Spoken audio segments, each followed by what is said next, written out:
எல்லோருக்கும் வணக்கம். TNPSC group ஒன்றுக்கான ஃபிலிம்ஸ் ப்ளஸ் மெயின்ஸ் டெஸ்ட் தான் நம்ம இன்றைக்கி பார்க்க போகிறோம். ஸோ ஒரு வித்தியாசமான ஷெடியூல் தான் இது. நீங்கள் இது வரைக்கும் இந்த மாதிரி ஷெடியூல் பார்த்துருக்கீங்களா என்னன்னு எனக்கு தெரில. பட் இது ஒரு வித்தியாசமான ஷெடியூல். என்னென்னா school books plus out of source ரெண்டுமே கம்பைன் பண்ணி தான் அந்த ஷெடியூல் ப்ரிப்பேர் பண்ணியிருக்கோம். ஸோ ஸ்கூல் புக்ஸுமே டேரெக்டாக நீங்கள் 6th ஸ்டார்ட் பண்ணுறீங்க அப்படின்னா 6th ஃபுல்லாக கண்டினியூ பண்ண போகிறது கிடையாது. 6th 7th 8th அந்த மாதிரி ஆர்டரில் இருக்காது. ஸோ இது ஒரு வித்தியாசமான ஆர்டர். 6th ஸ்டார்ட் பண்ணுறோம், அதுக்கப்புறம் நேரடியாக எங்கே போயிடும் அப்படின்னா 12th போயிடும். ஸோ 12th என்னெல்லாம் இருக்கோ அதெல்லாம் முக்கியமானதெல்லாம் பார்த்துருவோம். ஸோ 12th முடிச்சதும் திரும்ப 7th வருவோம், அப்புறம் 8th போவோம். ஸோ அந்த மாதிரி தான் இந்த ஷெடியூல் ஃபுல்லாக ப்ரிப்பேர் பண்ணியிருக்கோம். ஸோ இந்த ஷெடியூல் பார்த்தோம் அப்படின்னா ஃபுல் அண்ட் ஃபுல்லு யாருக்காக அப்படின்னா, இப்போ இங்கிலீஷ் மீடியம் படிக்கிற பசங்களுக்கு நிறையா சோர்ஸ் இருக்குது, நிறையா அகாடமிஸ் இருக்குது. ஃபுல் அண்ட் ஃபுல் இங்கிலீஷ்லேயே சொல்லிக் கொடுக்குற அகாடமிஸ் நிறையா இருக்காங்க. ஸோ நம்ம யாருக்காக இந்த schedule full and full ready பண்ணியிருக்கோம் அப்படின்னா, only for Tamil medium students. தமிழில் படித்து என்னால் ஒரு மெயின்ஸ் கிளியர் பண்ண முடியல, ப்ரிலிம்ஸ் கிளியர் பண்ண முடியல, ரொம்ப கஷ்டமாக இருக்குது சார், மெயின்ஸ் தமிழ் எழுதுனா வேலை கிடைக்க மாட்டேங்குது சார், இங்கிலீஷ் எழுதுனா மட்டும்தான் வேலை கிடைக்குது அப்படின்னு நிறைய பேர் ஃபீட்பேக் கொடுத்துட்டே இருக்கீங்க. ஸோ உங்களுக்காக மட்டும்தான் இந்த ஷெடியூல்.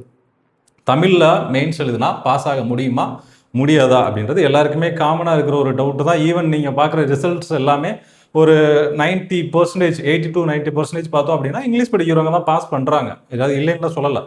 10% தமிழ் மீடியம் பசங்க கொஞ்சம் பாஸ் ஆக தான் செய்கிறாங்க. அதுக்காக 100% இங்கிலீஷில் படித்தாதான் பாஸ் அப்படின்றதெல்லாம் கிடையவே கிடையாது. ஸோ இங்கே தமிழ் மீடியம் படிக்கிற பசங்களுக்கு உள்ள ஒரே ஒரு பிரச்சனை என்ன அப்படின்னா, நம்ம நல்லா படிச்சிருவோம், ஸ்கூல் புக்ஸ் படிச்சிருவோம், வெளியில் அவுட் ஆஃப் சோர்ஸ் கலெக்ட் பண்ணி நிறையா படிப்போம், நிறையா டெஸ்ட் போடுவோம், நிறையா மெயின்ஸ் டெஸ்ட் எழுதுவோம்.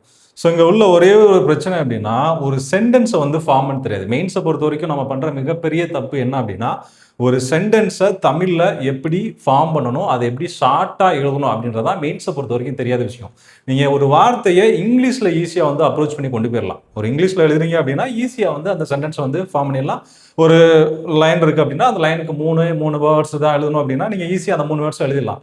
ஆனால் தமிழை பொறுத்த வரைக்கும் ஒரு சென்டென்ஸை நீங்கள் கண்டென்ட்டை 3 வேர்ட்ஸில் எழுதி முடிக்கிறது அப்படின்றது ரொம்ப ரொம்ப கஷ்டமான விஷயம். அதுக்கு நிறைய ப்ராக்டிஸ் பண்ணணும். ஸோ நம்ம பண்ண போகிறது அதுதான். ஸோ இந்த ஷெடியூலில் என்ன கொடுத்துருக்கோம் அப்படின்னா, இது ஃபிலிம்ஸ் உள்ள டெஸ்ட்டு. இது கூட என்ன பண்ண போகிறோம் அப்படின்னா, வீக்லி வாரம் உங்களுக்கு மெயின்ஸ்க்கான போர்ஷன் கொடுக்க போகிறோம்.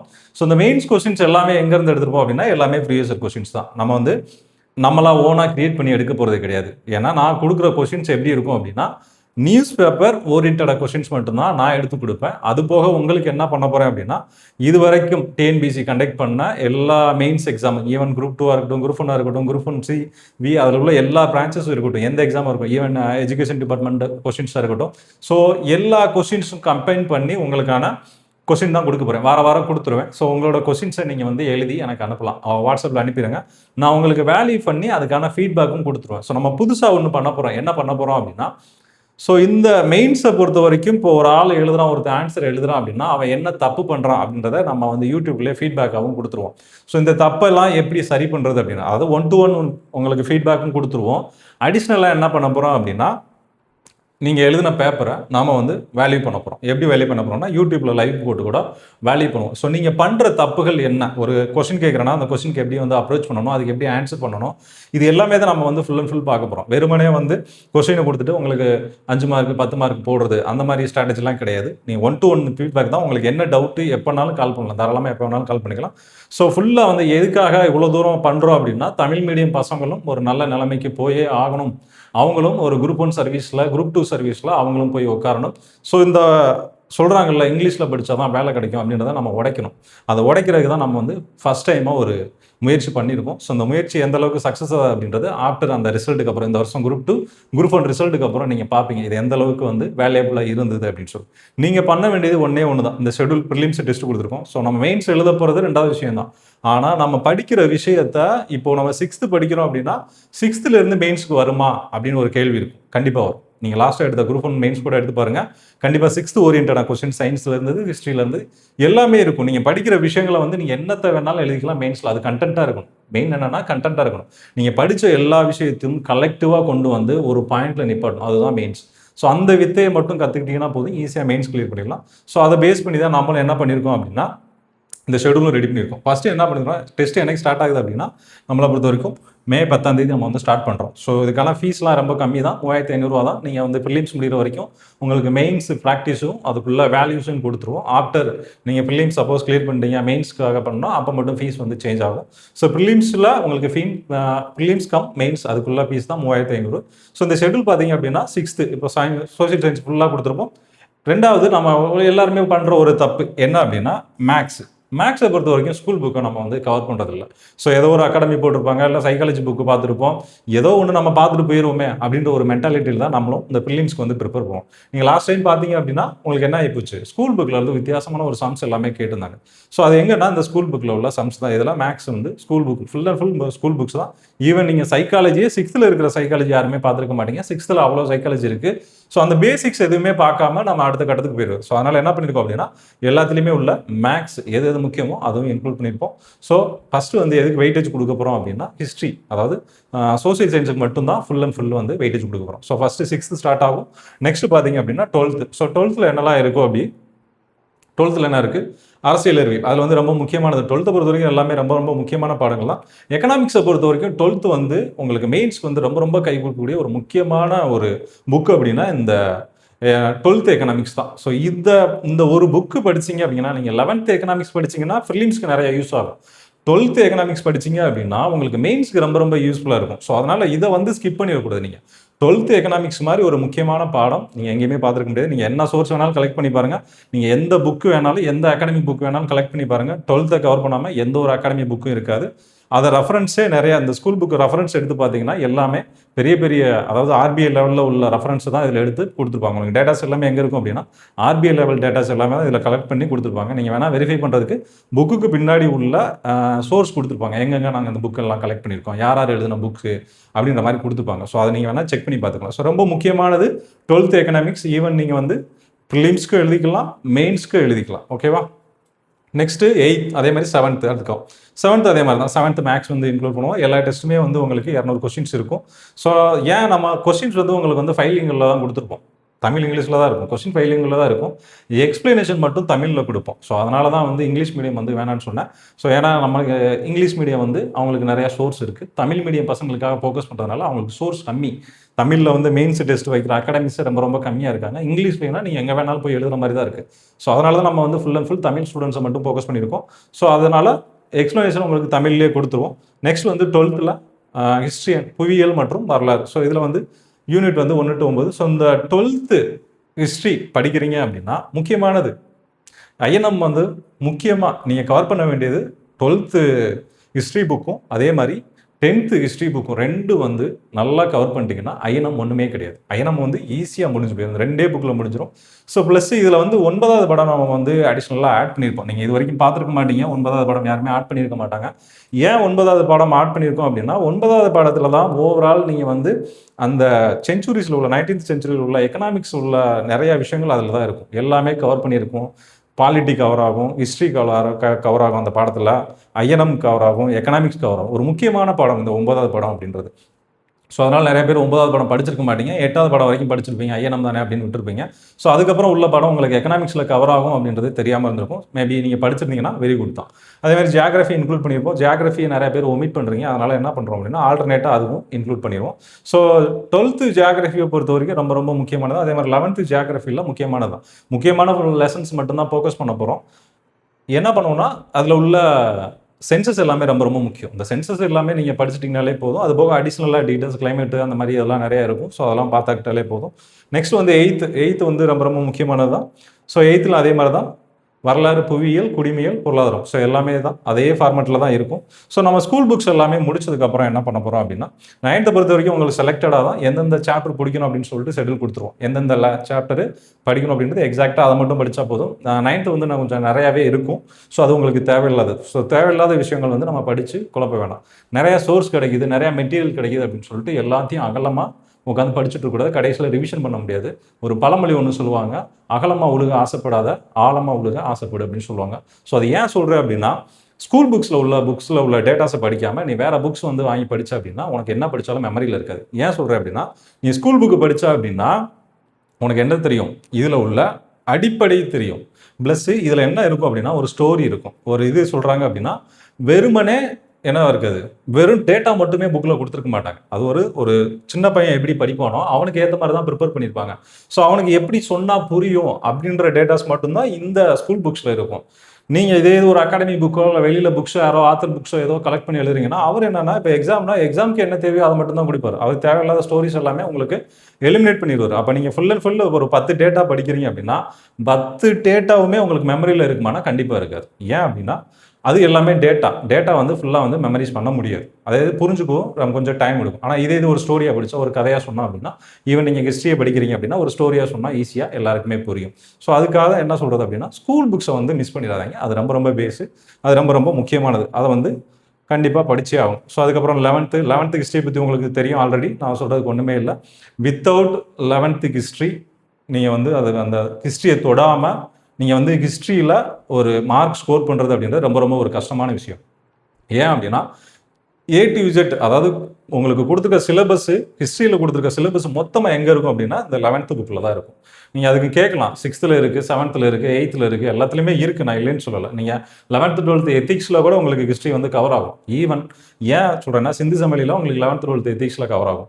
ஆனால் இந்த ஹிஸ்ட்ரி இந்த புக்கில் உள்ள டேட்டாஸ் வந்து கொஞ்சம் ஹையாக இருக்குது. ஸோ நீங்கள் அதை படித்து முடிக்கிறது ரொம்ப கஷ்டம். ஸோ இந்த ஒரு புக்கு படிச்சிங்கன்னா ரொம்ப பெஸ்ட்டாக இருக்கும். ஈவன் நான் என்ன சொல்கிறேன் அப்படின்னா பழைய, அதாவது ஃபஸ்ட் டைம் இந்த 2019 இந்த புக்கு மாறின நினைக்கிறேன், 19-20 புக்கு மாறினது. அப்போ வந்து 2 வால்யூம் போட்டிருந்தாங்க. இந்த புக்கு 11th 12th வந்து 2 வால்யூம் போட்டிருந்தாங்க. ஸோ அந்த புக்கு கிடைச்சது அப்படின்னா உங்களுக்கு இன்னும் பெஸ்ட்டு. அந்த 2 வால்யூம் புக் வந்து கொஞ்சம் கிடைச்சதுன்னா அதை வந்து ப்ரிப்பேர் பண்ணுங்கள். இப்போ உள்ள சிங்கிள் புக்கில் வந்து டேட்டாஸ் வந்து குறைஞ்சிருச்சு. நம்ம என்ன பண்ணுறோம் அப்படின்னா ஸ்கூல் புக்கு கலெக்ட் பண்ணுறோம். இப்போ உள்ள புக்ஸில் எதுலலாம் டேட்டாஸ் வந்து கம்மியாக இருக்கும் அந்த புக்ஸ் எல்லாமே தேடி போகிறது. படிச்சுட்டு கடைசியில் சொல்கிறது ஸ்கூல் புக்கில் வந்து கேள்வியே கேட்கல. நீங்கள் எந்த புக்கு படித்தாலும் சரி, எந்த அகாடமி புக்கு படித்தாலும் சரி, 60% கண்டிப்பாக ஸ்கூல் புக்கில் இருந்து தான் கொஸ்டின் வரும். 40% மட்டும்தான் வெளியில் போகும். 40%க்காக 60% விட்டுறக்கூடாது. 60% படித்தா ஒரு 40% எடுக்கலாம். இந்த 40% படிச்சிங்க அப்படின்னா 10% வருமானதே டவுட்டு தான். சரிங்களா?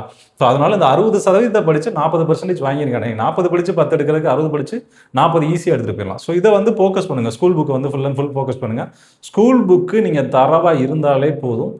ரெண்டாவது, இந்த ப்ரிப்பரேஷனில் நம்ம பண்ணக்கூடிய ஒரு தப்பு, ஸ்கூல் புக்கு படிக்கிறோம், ஸ்கூல் புக்கில் உள்ள டேட்டாஸ் மட்டும் பார்ப்போம், அதுக்கப்புறம் என்ன பண்ணுவோம், அதை அப்படியே ஸ்கிப் பண்ணிடுவோம். ஸோ அதில் என்ன கொடுத்துருக்காங்க, ஒன்றும் இல்லை, நீங்கள் இப்போ 10th புக்கு எடுக்கிறீங்க, இல்லை 11th 12th ஏதோ ஒரு புக்கு எடுத்துக்கோங்க. ஒன்றும் இல்லை, ஏதோ ஒரு புக்கில் வந்து ஒரு டேட்டாஸ் பார்க்குறீங்க அப்படின்னா இப்போ ஒன்றும் இல்லை 42nd அமெண்ட்மெண்ட் இருக்குது, 42வது அரசியலமைப்பு சட்ட திருத்தம் அப்படின்னு சொல்லிட்டு வர வார்த்தை கொடுத்துருப்பாங்க. ஸோ அதில் இப்போ 10th புக்கில் பார்த்தீங்கன்னா முன்னரே திருத்தப்பட்டது மட்டும் கொடுத்துருப்பாங்க. ஸோ நம்ம அந்த ஒரு டேட்டாவை மட்டும் படிச்சுட்டு போயிடக்கூடாது. என்ன அப்படின்னா இப்போ 42 கொடுத்துருக்காங்க அப்படின்னா அதை நம்ம டீட்டெயிலிங் பண்ணணும். இதை வந்து அந்த புக்கில் எழுதணும். அடிஷ்னலாக நீங்கள் 12th புக்கு பார்த்தீங்கன்னா அமெண்ட்மெண்ட்ஸ் எல்லாமே கலெக்ட் பண்ணி பேக்ரவுண்டில் மொத்தமாக கொடுத்துருப்பாங்க. ஸோ இதை வந்து நீங்கள் கலெக்ட் பண்ணி இந்த 42வது சட்டத்திட்டத்தில் என்னெல்லாம் டேட்டாஸ் இருக்குது அப்படின்றத நீங்கள் வெப்சைட்டு கிரியேட் பண்ணி வெப்சைட்டில் போய் சர்ச் பண்ணிங்கனால உங்களுக்கு நிறைய டேட்டாஸ் வரும். ஸோ அதில் நீங்கள் வந்து இப்போ ஏஐ வந்து டெவலப் ஆயிடுச்சு. நீங்கள் ஏஐயில் போட்டு 42வது சட்டத்திட்டத்தில் இது வரைக்கும் கேட்கப்பட்ட டிஎன்பிஎஸ்சி ப்ரீவியஸ் கொஸ்டின் அப்படின்னு போட்டிங்கன்னா அதுவே உங்களுக்கு லிஸ்ட் கொடுத்துரும். ஜெமினியாக இருக்கட்டும், ChatGPT இருக்கட்டும், எந்த வேணால் நீங்கள் யூஸ் பண்ணிக்கலாம். ஸோ அதில் போட்டிங்கன்னா அதுவும் உங்களுக்கு டீட்டெயில்ஸ் கொடுத்துரும். 42வது அமெண்ட்மெண்ட்டில் இது வரைக்கும் என்ன கொடுத்துருக்காங்க அப்படின்னு சொல்லிட்டு அதை கலெக்டிவாக கொடுத்துரும். ஸோ இது எல்லாமே ஒரு சின்ன பிட் பேப்பர் வச்சு அந்த புக்கில் வந்து பின் பண்ணி வச்சுக்கோங்க, டாப்பில் வந்து பின் பண்ணி வச்சுக்கோங்க. ஸோ இதெல்லாம் தான் நம்ம பண்ணணும்.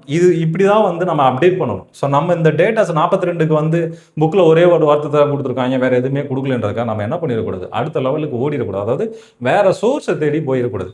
ஒரே ஒரு சோர்ஸ் தான், 10th புக்கு தான் படிக்க போகிறோன்னா 10th புக்கை கிளியராக படித்து முடிச்சிடணும். ப்ளஸ் அது கூட அடிஷ்னல் டேட்டாஸாக நம்ம தான் கலெக்ட் பண்ணணும். நீங்கள் கலெக்ட் பண்ணுற டேட்டா என்றைக்குமே உங்களுக்கு மறக்காது. அதை மைண்டில் வச்சுக்கோங்க. நீங்கள் எத்தனை புக்கு படித்தாலும் நீங்கள் கலெக்ட் பண்ணுற டேட்டா மாதிரி வராது. உங்களுக்கு தெரியும் எது முக்கியமானது, இது தேவையில்லை. ஸோ இப்போ எல்லாமே ஏஐ வந்துருச்சு. நீங்கள் அதை யூஸ் பண்ணி நிறையா வந்து யூட்டிலைஸ் பண்ணிக்கலாம். ஸோ அதே மாதிரி தான் கொடுத்துருவோம். அப்புறம் வந்து சிலபஸ் பேஸ்டு ஒரு டெஸ்ட் கொடுத்துருக்கோம். என்னன்னா ஃபுல் சிலபஸ் மட்டும்தான். இப்போ நம்ம இது எல்லாமே நம்ம இது வரைக்கும் பார்த்தது எல்லாமே ஸ்கூல் புக் ஓரியன்ட். இது எல்லாமே ஃபஸ்ட்டு ஒரு சாப்டர் முடிஞ்சிடும். ஸோ இது முடிஞ்சதுக்கப்புறம் என்ன பண்ணோம் அப்படின்னா சிலபஸ் வச்சு பண்ணோம். நம்ம ஸ்கூல் புக்கையும் கம்ப்ளீட் பண்ண போகிறோம், சிலபஸையும் கம்ப்ளீட் பண்ண போகிறோம். ஸோ இதுக்கான சோர்ஸும் நம்ம கொடுத்துப்போம். நீங்கள் எங்கெல்லாம் படிக்கணும், வெங்கடேஷனாக இருக்கட்டும், லக்ஷ்மிகாந்தாக இருக்கட்டும், வாட் எவர் மேபி உங்களுக்கு எந்த புக்கு கிடைக்குதோ நீங்கள் அந்த புக்கை ரெஃபர் பண்ணிக்கலாம். மஸ்ட்டு இந்த கொஸ்டினை கொடுக்குறோம் அப்படின்னா இந்த கொஸ்டினில் உள்ள ஆன்சர்ஸை வந்து எக்ஸ்ப்ளனேஷன் வந்து நல்லா கிளியராக படிச்சிருங்க. இதை படிச்சிங்கனால ஈஸியாக உங்களால் ப்ரிலிம்ஸ் கிளியர் பண்ண முடியும். ஸோ அது போக மெயின்ஸ் கொஸ்டின் கொடுக்குறோம்ல, அதையும் ரெகுலராக ஒவ்வொரு கொஸ்டினாக நோட் பண்ணி வச்சுக்கோங்க. அதை என்ன ஃபார்மெட்டில் எழுதி வச்சுக்கிறீங்களோ அது எல்லாமே தனித்தனியாக ஒவ்வொன்றா சேர்த்து வச்சு அதையும் பிரிண்ட் போட்டு வச்சுக்கோங்க. ஸோ இதுதான் கொடுத்துருப்போம். ஸோ எப்படி ஸ்டார்ட் பண்ணுறோம் அப்படின்னா ஃபஸ்ட்டு யூனிட் 4லேருந்து ஸ்டார்ட் பண்ணுறோம். அப்புறம் யூனிட் 5, அப்புறம் வந்து யூனிட் 10 சைக்காலஜி வந்து இன்க்ளூட் பண்ணுறோம். ஸோ ரொம்ப ரொம்ப முக்கியமானது சைக்காலஜி வந்து ஈஸியாக வந்து நம்ம ஸ்கிப் பண்ணிட முடியுது. அதனால் வந்து சைக்காலஜியும் நம்ம இன்க்ளூட் பண்ணியிருக்கோம். ஸோ இது வெறுமனே நம்ம என்ன பண்ணியிருக்கோம் அப்படின்னா, நான் வந்து உங்களுக்கு இந்தியாவின் வரலாறு மற்றும் கலாச்சாரம் அப்படின்னு கொடுத்துருக்கேன். ஸோ இதுக்கான பிரேக்கேஜும் நான் உங்களுக்கு கொடுத்துருவேன். இந்த டெஸ்ட் வரும்போது இதுக்கான உங்களுக்கு பிரேக்கேஜ் கொடுத்துருவேன். இந்த டெஸ்ட்டுக்கு நீங்கள் எந்தெந்த போர்ஷன்லாம் படிக்கணும் அப்படின்றத இந்த டெஸ்ட் வரும்போது உங்களுக்கு கொடுத்துருவேன். ஸோ அதே மாதிரி தான் எல்லாத்துக்கும் இருக்கும். பாலிட்டி இருக்குன்னா பாலிட்டி மொத்தமெல்லாம் கொடுத்துருக்க மாட்டோம். இதில் ஒரு 3 டெஸ்ட் 4 டெஸ்ட் கொடுத்துருப்போம். ஒவ்வொன்றுக்கும் ஒரு 2 டெஸ்ட் 3 டெஸ்ட் கொடுத்துருப்போம். ஸோ சிலபஸை வந்து 2ஆ 3ஆ இல்லை ஒரு 4ஆ கூட உடச்சி அதை வந்து தான் பிரிச்சிருப்போம். ஸோ அது எது படிக்கணும் அப்படின்றத அந்த டைமில் வந்து இன்க்ளூட் பண்ணிடுவோம். ஸோ இந்த அதுக்கான எவ்வளோ மார்க்கு எத்தனை கொஸ்டின்ஸ் இருக்கும் அப்படின்றதையும் நம்ம வந்து இங்கே டேட்டாஸில் கொடுத்துருப்போம். ஓகேவா? ஸோ அதே மாதிரி தான் எல்லாத்துலேயும் இருக்கும். இந்தியாவின் வரலாறு மற்றும் கலாச்சாரம், அரசியலமைப்பு, உளவியல், சைக்காலஜி எல்லாமே இன்க்ளூட் பண்ணியிருப்போம். அதுக்கப்புறம் இந்திய தேசிய இயக்கம், இந்திய அரசியலமைப்பு, உளவியல். ஸோ எல்லாமே மிக்சப் பண்ணி தான் இருக்கும். ஸோ வெறுமனே டேரெக்டாலாம் இருக்காது, எல்லாமே மிக்சப் பண்ணி தான் இருக்கும். ஸோ இது எல்லாம் முடிஞ்சதுக்கப்புறம் நம்ம திரும்ப என்ன பண்ணுவோம் அப்படின்னா, இது அப்படியே யூனிட் 10 எல்லா வரைக்கும் இருக்கும். உங்களுக்கு ஃபுல்லாகவே கவர் பண்ணியிருப்போம். இதில் சயின்ஸுக்கு வந்து தனியாக டெஸ்ட் கொடுத்துருக்கோம். சயின்ஸுக்கு வந்து நம்ம தனியாக டெஸ்ட் கொடுத்துருப்போம். சயின்ஸும் சைக்காலஜி மட்டும் இருக்கும். சயின்ஸில் வந்து முக்கியமான கொஸ்டின்ஸ் தான் கொடுத்துருப்போம். Full and full school book reference தான் இருக்கும். 11th 12th நிறையா கவர் பண்ணியிருப்போம். ப்ளஸ் அடிஷ்னலாக இது வரைக்கும் டிஎன்பிசியில் கேட்கப்பட்ட கேள்விகளும் இதில் இன்க்ளூட் பண்ணியிருப்போம். சயின்ஸை பொறுத்த வரைக்கும் ரொம்ப சிம்பிள். சயின்ஸை பொறுத்த வரைக்கும் ஒரி பண்ணிக்காதீங்க. 20 கொஸ்டின் கேட்குறாங்கன்னா என்னால் உங்கள் ஒரு 10லேருந்து 12 கொஸ்டின் வரைக்கும் ஆன்சர் பண்ண வைக்க முடியும். ஸோ அந்தளவுக்கு தான் அந்த கொஸ்டின் நம்ம செட் பண்ணியிருக்கோம். ஸோ சயின்ஸை பற்றி நீங்கள் ஒரி பண்ணிக்கவே வேணாம். ஈஸியாக வந்து ஸ்கோர் பண்ணிட்டு போயிடலாம். சயின்ஸ் எல்லாருமே ஸ்கிப் பண்ணுற ஒரு விஷயம். சயின்ஸ் என்ன கேட்டால் ஈஸியாக ஸ்கோர் பண்ணக்கூடிய ஒரு ஏரியா அப்படின்னு சொன்னால் நான் சயின்ஸை தான் சொல்லுவேன். ஏன்னா ரொம்ப முக்கியமான ஒரு ஏரியா. ஸோ அதுக்கப்புறம் உங்களோட நாலேஜை வந்து இன்க்ரீஸ் பண்ணுறதுக்கு. ஸோ நம்ம வெறுமனே புக்கு மட்டும் படிக்க போகிறது கிடையாது, சிலபஸ் மட்டும் படிக்க போகிறது கிடையாது. அடிஷ்னலாக என்ன பண்ண போகிறோம் அப்படின்னா, உங்களோட நாலேஜை இன்க்ரீஸ் பண்ணுறதுக்கான நிறையா டெஸ்ட்டும் வைக்க போகிறோம். ஸோ என்ன அப்படின்னா, தமிழ்நாடு இது வரைக்கும் கோட்டா அவங்களோட கொள்கைகள், அந்த கொள்கை குறிப்புகள் மற்றும் திட்டங்கள். ஸோ அது சம்மந்தமான ஒரு டெஸ்ட் இருக்கும். அதுக்கப்புறம் தமிழ்நாடு சுதந்திர போராளிகள் ப்ளஸ் தமிழ்நாட்டின் பிரபலமான ஆளுமைகள். ஸோ இவங்களை பற்றி நம்ம லீடர்ஸில் இருக்குல்ல, ஸோ அந்த லீடர்ஸ் ஃபுல்லாகவே படிக்க போகிறோம். ஆல்ரெடி லீடர்ஸ்னு சொல்லி நம்ம சிலபஸில் மேலே வரும்போதே அதுலேயும் படிச்சிருப்பீங்க. ப்ளஸ் இது வந்து உங்களுக்கு ரிவிஷன் மாதிரி தான். ஃபுல் அண்ட் ஃபுல் தமிழ்நாடு மட்டும் பார்க்க போகிறோம். தமிழ்நாட்டில் உள்ள போராட்ட வீரர்கள் மட்டும் பார்க்க போகிறோம். ஸோ அவங்களுக்குடைய டீட்டெயில்ஸ் எல்லாமே இதில் பார்த்துக்குவோம். ஸோ அதுக்கப்புறம் தமிழ்நாடு 360 டிகிரி அப்படின்னு சொல்லிட்டு ஒரு டெஸ்ட் இருக்குது.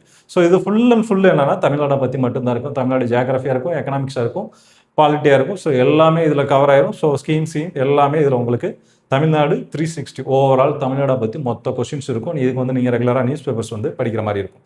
நெக்ஸ்ட் வந்து ப்ரீவியஸ் இயர் கொஸ்டின்ஸும் இதில் வந்து நம்ம இன்க்ளூட் பண்ணுறோம். டிஎன்பிஎஸ்சி ப்ரீவியஸ் இயர் கொஸ்டின்ஸு, அது போக அதுக்கப்புறம் என்ன பண்ணுவோம், இலக்கியம், திருக்குறள். ஸோ இதையும் நம்ம இன்க்ளூட் பண்ணுறோம். அதுக்குள்ள முன்னாடி ப்ரீவியஸ் இயர் கொஸ்டினில் இது வரைக்கும் என்னெல்லாம் சைக்காலஜி கேட்டிருக்காங்க அப்படின்றதையும் நம்ம இதில் பார்க்க போகிறோம். ஸோ அதுக்கப்புறம் ஃபைனலாக நம்ம இப்போ பார்த்தோம், நமக்கு யூனிட் 1லேருந்து ஒரு 10 வரைக்கும் இருக்குது அப்படின்னா, ஸோ அதுக்கு ஒவ்வொரு யூனிட்டுக்கும் ஒரு ஃபுல் டெஸ்ட்டு. ஒரு யூனிட் இருக்குது அப்படின்னா, இப்போ யூனிட் 1 இருக்குன்னா அதுக்கான ஒரு ஃபுல் டெஸ்ட்டு. வெறுமனே ஃபுல் டெஸ்ட் இல்லாமல் என்ன பண்ண போகிறோம் அப்படின்னா, இப்போ சயின்ஸ் இருக்குது அப்படின்னா சயின்ஸில் இது வரைக்கும் என்னெல்லாம் கேட்டிருக்காங்க, டிஎன்பிசி இது வரைக்கும் ப்ரீவியஸில் என்னெல்லாம் கேட்டிருக்காங்க, சைக்காலஜி என்னெல்லாம் கேட்டிருக்காங்க. ஸோ இது எல்லாமே இதில் கவர் பண்ணிடுவோம்.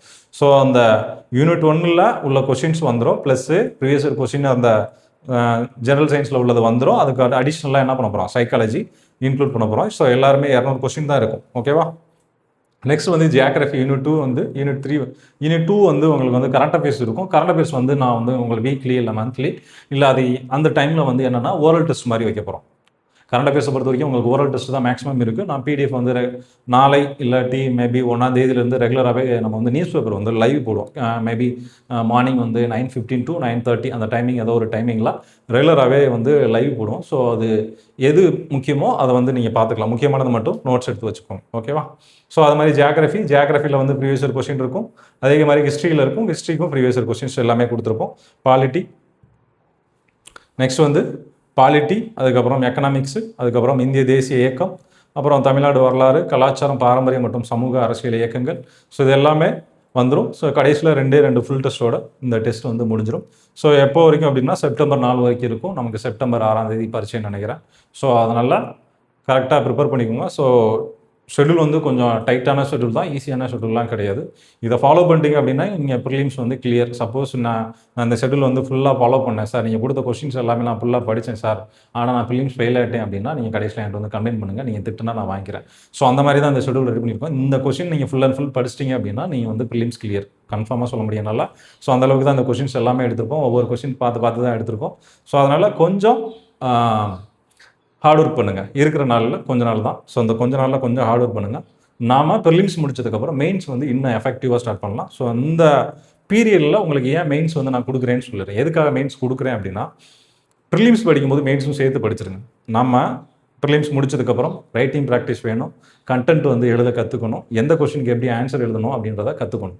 ஸோ இதெல்லாம் கற்றுக்கிறதுக்கு நமக்கு அடிஷ்னலாக 1 மாதம் ஆகுது அப்படின்னா, நீங்கள் இந்த டைமில் வாரத்தில் 1 நாள் இதுக்காக ஒதுக்குனீங்க அப்படின்னா, ஸோ இந்த ப்ரிலிம்ஸ் முடிகிறதுக்குள்ளே நீங்கள் மெயின்ஸ்க்கும் ரெடி ஆகிடுவீங்க. ஸோ இந்த மெயின்ஸ்க்கு ரெடி ஆனீங்க அப்படின்னா உங்களுக்கு ஏன் ஒரு கான்ஃபிடென்ட் வரும். என்ன கான்ஃபிடென்ட்னா, மெயின்ஸுக்கும் நம்ம ரெடி ஆகிட்டோம், நம்ம சும்மா இருக்க வேணாம். இதுக்கப்புறம் ப்ரிலிம்ஸ் நல்லா எழுதியிருக்கோம், நல்லா எழுதிருக்கீங்க, நல்லா எழுதலை. 2வது விஷயம், நல்லா எழுதலைனாலும் உங்களுக்கு என்ன மென்டாலிட்டி வரும் அப்படின்னா, நாம் வந்து மெயின்ஸ்க்கு வந்து ப்ரிப்பேர் பண்ணுவோம், மெயின்ஸ் வந்துச்சுன்னா நம்ம அதை வந்து ஃபோக்கஸ் பண்ணி போயிடுவோம் அப்படின்ற ஒரு மென்டாலிட்டி வரும். ஸோ அதுக்காக தான் இந்த ப்ரிலிம்ஸ் கம்ஸ் மெயின்ஸ் அப்படின்ற ஒரு டெஸ்ட் சீரிஸே போட்டிருக்கோம். ஸோ உங்களுக்கு விருப்பம் இருந்தால் தாராளமாக ஜாயின் பண்ணிக்கலாம். ஸோ என்னோட நம்பர்ஸ் எல்லாமே நம்ம இதில் கொடுத்துருப்போம். ஸோ அப்படி இல்லைன்னா நீங்கள் கமெண்ட்டில் கேளுங்க, நம்பர்ஸ் எல்லாமே டீட்டெயில்ஸ் எல்லாமே கொடுக்குறேன். நம்பர்ஸ் இதில் இருக்குது. ஸோ இது நம்ம வெப்சைட், இது எல்லாமே நீங்கள் எல்லாமே செக் பண்ணிக்கலாம். ஸோ உங்களுக்கு என்ன டவுட்னாலும் எப்போனாலும் கால் பண்ணலாம். சப்போஸ் நீங்கள் டெஸ்ட் பேட்சில் ஜாயின் பண்ணலைனாலும் பிரச்சனை கிடையாது. மெயின்ஸ் வந்து எப்படி அப்ரோச் பண்ணுறது அப்படின்னு ஐடியா வேணும்னா தாராளமாக கால் பண்ணி கேட்டுக்கலாம். ஸோ அது எல்லாருக்குமே வந்து ஃப்ரீயாக வந்து நம்ம கொடுத்துக்கலாம். ஸோ மஸ்ட்டு வந்து ஏதாச்சும் ஒரு டெஸ்ட் பேஜில் வந்து ஜாயின் பண்ணிக்கணும். நான் வந்து நம்மகிட்ட தான் டெஸ்ட் பேஜ் ஜாயின் பண்ணணும் அப்படின்லாம் சொல்லலை. ஸோ நீங்கள் எங்கே வேணாலும் டெஸ்ட் பேஜ் ஜாயின் பண்ணிக்கோங்க. ஆனால் கண்டிப்பாக டெஸ்ட் பேஜ் வந்து ஜாயின் பண்ணிடுங்க. டெஸ்ட்டு மட்டும் எழுதாமல் ப்ரிலிம்ஸ் போய் தொட்டுறாதீங்க. ஈவன் மெயின்ஸாக இருக்கட்டும், நல்லா ப்ராக்டிஸ் பண்ணுங்கள். ஸோ அதனால் இருக்கிற டைமை கரெக்டாக யூட்டிலைஸ் பண்ணுங்கள். இந்த தடவை குரூப் 1 ஈஸியாக கிராக் பண்ணிட்டு போயிடலாம். இந்த தமிழ் படித்தா, தமிழில் எழுதுனா ஃபெயில் ஆயிடுவேன் அப்படின்றத இந்த தடவை உடச்சி காட்டுறோம். ஓகேவா? All the best.